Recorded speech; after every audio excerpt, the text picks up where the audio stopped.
தமிழை நேசிக்கும் அனைவருக்கும் வணக்கம். விவசாயத்துறையிலிருந்து ஒரு புதிய வேலைவாய்ப்பு நம்ம தமிழ்நாட்டில் வந்திருக்குங்க. இந்த விவசாயத்துறை வேலைவாய்ப்புக்கு யாரெல்லாம் அப்ளை பண்ணலாம், என்ன தகுதி, என்ன குவாலிஃபிகேஷன் அப்படிங்கிற எல்லா தகவலையும் தான் இன்றைக்கி இந்த வீடியோவில் பார்க்க போகிறோம்.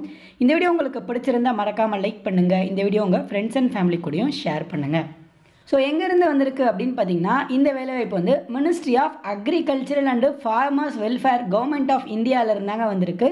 ஸோ என்ன போஸ்டிங் அப்படின்னு பார்த்தீங்கன்னா, senior horticultural officer group B கேட்டகரியில் தான் நமக்கு போஸ்டிங்ஸும் கொடுத்துருக்காங்க. ஸோ போஸ்ட்டோட நேம் பார்த்தீங்கன்னா, நான் ஆல்ரெடி சொன்ன மாதிரி சீனியர் ஹாரிகல்ச்சரல் ஆஃபீஸர் அப்படிங்கிற ஒரு கேட்டகரியில் குரூப் பி போஸ்டிங் தான் கொடுத்துருக்காங்க. சேலரி பாருங்கள், 35,400 1,12,400 வரைக்கும் கொடுக்குறாங்க. ஸோ இதோட உங்களுக்கு dearness, house rent allowance, transport allowance இதெல்லாம் சேர்த்திங்கன்னா உங்கள் கிராஸ் சேலரி வந்து 66,498 இருக்குங்க. இதில் டிடக்ஷன்ஸ்லாம் போக கிட்டத்தட்ட 55,000 உங்களுக்கு மந்த்லி சேலரியாக கிடைக்குங்க. அடுத்து இதற்கான இம்பார்ட்டன்ட் டேட்ஸ் அப்படின்னு பார்த்தீங்கன்னா, 16 டிசம்பர்லேருந்து 5 ஜான்வரி வரைக்கும் நீங்கள் அப்ளை பண்ணலாம் அப்படின்னு சொல்லியிருக்காங்க.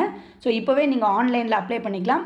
ஆன்லைனில் அப்ளை பண்ணுறதுக்கு ஃபீஸுமே இருக்குது. எவ்வளோ அப்படின்னு பார்த்தீங்கன்னா, SC/ST கேண்டிடேட்ஸ் வந்து 500 ரூபாய் ஃபீஸாக பே பண்ணணும். ஜென்ரல், OBC, EWS கேண்டிடேட்ஸ் வந்து 1000 ரூபா அப்ளிகேஷன் ஃபீஸாக பே பண்ணணும் அப்படின்ற மாதிரி சொல்லியிருக்காங்க. BC, MBC, DNC, BCM இந்த 4 பேருமே இந்த OBC கேட்டகரிக்கு கீழே தான் வருவீங்க. இப்போ டோட்டலாக இந்த ஹாரிகல்ச்சரல் ஆஃபீஸர் போஸ்டிங்ஸ்க்கு எத்தனை வேகன்சிஸ் இருக்குது அப்படின்னு பார்த்தீங்கன்னா, 25 வேகன்சிஸ் இருக்குங்க. இதுக்கு ஒவ்வொரு கம்யூனிட்டியும் எவ்வளோ பிரேக்கப் அப்படிங்கிறதையும் கொடுத்துருக்காங்க. இப்போது இதற்கான எஜுகேஷ்னல் குவாலிஃபிகேஷன் அப்படின்னு பார்த்தீங்கன்னா, நீங்கள் ஒரு கிராஜுவேட்டாக இருந்தால் அப்ளை பண்ணலாங்க. கிராஜுவேட்டாக எதில் இருக்கணும் அப்படின்னா, agricultural, horticultural, food technology, post harvest technology, agricultural economics, agricultural engineering, food science இதில் எதையாச்சும் படிச்சிருந்தீங்க, இதில் ஏதாச்சும் டிகிரி முடிச்சிருந்தீங்கன்னா நீங்கள் தாராளமாக அப்ளை பண்ணலாம். இல்லை நீங்கள் இதில் மாஸ்டர் டிகிரி முடிச்சிருந்தா கூட தாராளமாக அப்ளை பண்ணலாம் அப்படின்னு சொல்லியிருக்காங்க. மாஸ்டர்ஸ் முடிச்சிருக்கவங்களுக்கு ப்ரிஃபரன்ஸ் கொடுப்பாங்க. இப்போ ஏஜ் லிமிட் அப்படின்னு பார்த்தீங்கன்னா, 18லேருந்து 30 வயசு வரைக்கும் கொடுத்துருக்காங்க. ஸோ அதில் ரிலாக்ஸேஷனும் இருக்குது. யார் யாருக்குன்னா, SC/STக்கு 5 வருஷம் ரிலாக்ஸேஷன் இருக்குது. அப்படி பார்த்தீங்கன்னா நீங்கள் 35 வயசு வரைக்கும் அப்ளை பண்ணலாம். OBCக்கு 3 வருஷம் ரிலாக்ஸேஷன் இருக்குது. அப்படி பார்த்தீங்கன்னா நீங்கள் 33 வயசு வரைக்கும் அப்ளை பண்ணலாம் அப்படின்னு சொல்லியிருக்காங்க. நான் ஆல்ரெடி சொன்ன மாதிரியே BC, MBC, DNC, BCM இந்த 4 பேருமே இந்த OBC கேண்டிடேட்ஸ் கீழே தான் வருவீங்க. இப்போ அடுத்து இதற்கான செலெக்ஷன் எப்படி இருக்கும் அப்படின்னு பார்த்தீங்கன்னா, உங்களுக்கு எக்ஸாமினேஷன் வச்சு தான் செலக்ட் பண்ணுறாங்க. கம்ப்யூட்டர் பேஸ்டு எக்ஸாமினேஷன் இருக்கும் அப்படின்னு சொல்லியிருக்காங்க. ஸ்டேஜ் 1. ஸ்டேஜ் 2 வந்து ஒரு டிஸ்கிரிப்டிவ் டைப் எக்ஸாமினேஷன் இருக்கும்னு சொல்லியிருக்காங்க. இந்த ஃபஸ்ட்டு எக்ஸாமை பொறுத்தளவுக்கு உங்களுக்கு 2 மணி நேரம் டைமு, 150 மார்க்கு.